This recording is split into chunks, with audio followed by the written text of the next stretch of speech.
Another day, another food tripan na naman tayo mga quiz. Kaya wag na natin patagalin to at umpisa na natin agad.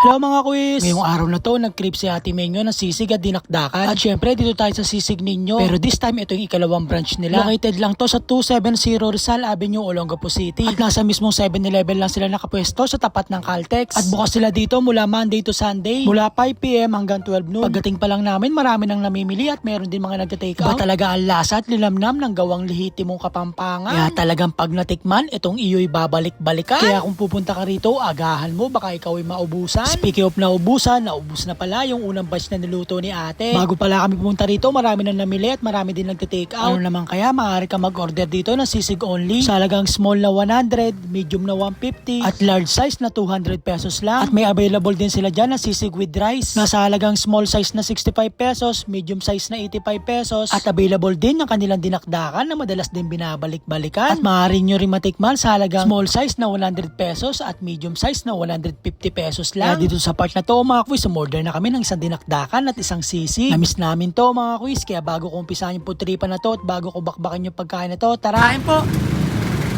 Dito sa part na to mga quiz, hindi ko na pinatagal. Pinigahan ko na agad ng isang kalamansi. Sabay tikim at subo. Ay naku po!